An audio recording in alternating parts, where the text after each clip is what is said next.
Well, one Bradenton family is out thousands of dollars after they say thieves stole critical lawn care equipment from this trailer that you see right behind me. And now the homeowner tells me that he believes that this will help catch the driver responsible. A roof collapsed, a porch totally busted up, and insulation seen thrown all over the yard. Now, it would take several months to take that and turn it into this. And after years of pushback, the project is back before commissioners, and so is the fight to help stop it. I have seen crime scene investigators coming in and out of this home trying to gather whatever evidence they can to help them with this murder investigation. That student did not sustain any life-threatening injuries, but it certainly was a very frightening way to start the morning. It's been nearly 24 hours since that deadly shooting inside this home in the gated community of Amberlea. And now to an update on the deaths of two USF students. The Hillsborough County Sheriff's Office confirming Nahida Bristi was wearing clothes matching remains that were found. Within the last hour, the Red Cross actually came out here to survey the damage along with the homeowner. Those flames are now 100% contained. But if you look behind me, you can still see that crews are on scene working to clean up the aftermath. A busy part of US 301 in downtown Sarasota is back open today after officials spent much of yesterday evening investigating the scene of a crash involving a bicyclist. Fear and intimidation are two things that you never want to see in the classroom, but deputies tell me that's exactly what was witnessed here at Lee Middle School. We know that it was 5 people that were found dead inside the home behind me, including the man deputies believe to be behind this tragedy and another in South Florida. We are just under 2 days away from the start of the 2026 Atlantic hurricane season. And take a look at your screen. Some of these images might look familiar to you. This is video from those back-to-back hurricanes in 2024. And if you are planning to come out to the Manatee County Tax Collector's Office in the coming weeks, workers say you're probably going to want to check their website. So some things that you can find inside of this backpack are just everyday necessities that many of us take for granted. Anything from a raincoat to a first aid kit. Juliana, how is her recovery going so far? Well, Summer, let me tell you, Jasmine is just a ray of sunshine, and it has been a really, really long road to recovery, but she's thriving, like I said, and she's actually gearing up for a very major event. Well, today is Mother's Day, a national holiday set aside for honoring the mothers or mother figures in our lives. Evan, tickets are still available online, so be sure to go get some of those. I think we might, right? Sounded good right there. I tell you.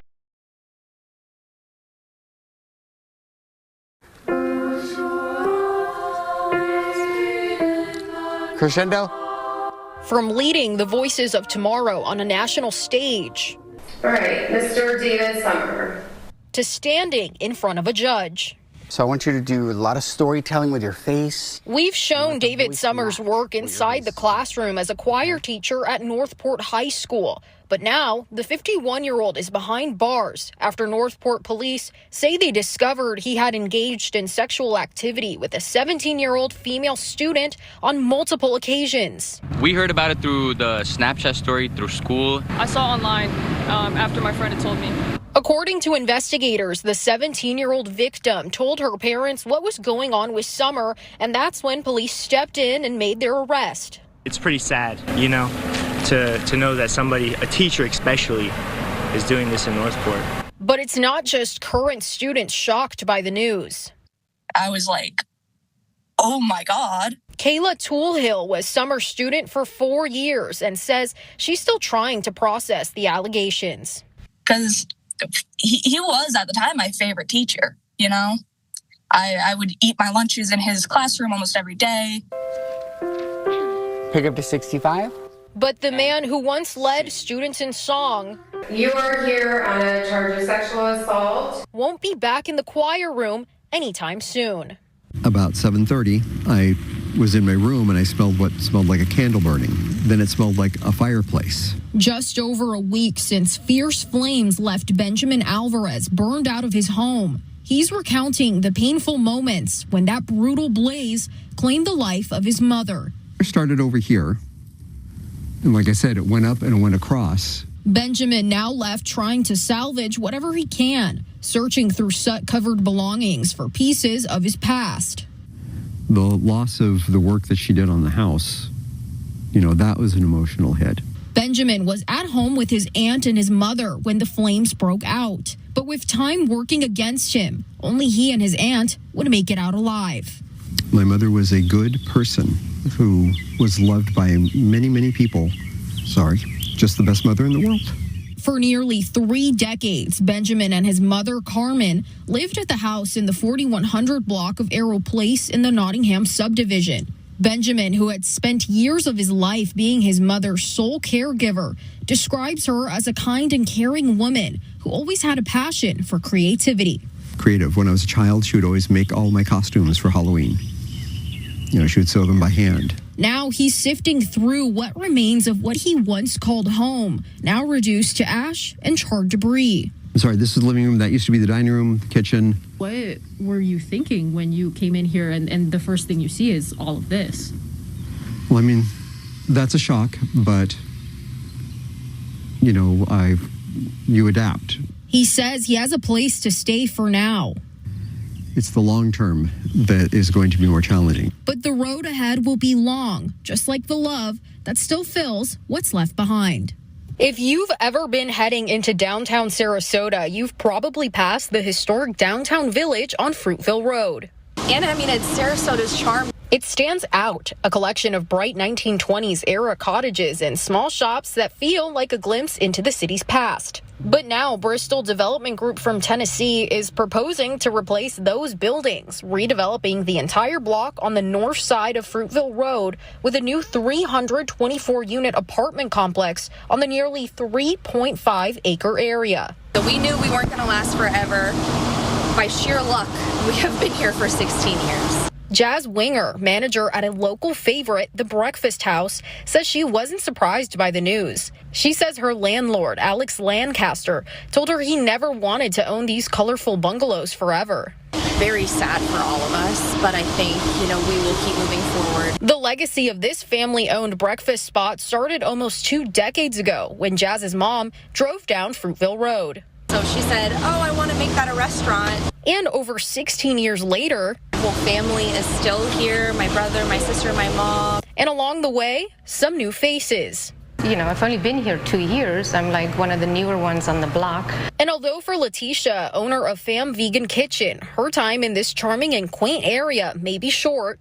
We got to trust the universe and hopefully another path will open up. As plans move ahead, what's long been a symbol of Sarasota's past could soon give way to its future. This Bradenton teen is getting ready to take center stage for one milestone event. To be honest, I'm kind of nervous, but at the same time excited. John Hopkins All Children's Hospital hosting its 100-year anniversary Saturday evening. And 14-year-old Jasmine Ramirez is the night's special guest. But the road to get here hasn't been easy. At the time, I was in a really deep space of depression because all I could say was just, I'm sorry that you guys had me and you couldn't have another daughter. It all started when Jasmine was just 2 years old. Her parents noticed her left leg was growing much faster than the right. Fast forward years later, her leg grew to be 174 pounds, and a life-threatening infection left her and her family with no choice but to amputate. Usually I couldn't walk a long distance, and now I can just walk how far I want to. And now, months after her surgery, she's learning to adapt to a life without her leg. But sometimes I do fall, but my dad says, just lay on the floor until you're ready to get back up again. Her family taking to social media, documenting her journey. Going really fast on that thing. As you can reach, that's right. Yeah. I dye my hair because I think it looks awesome. And now she's back with a new look, living her life unapologetically, ready to share her story and help inspire others. That you're not alone, that you got people there.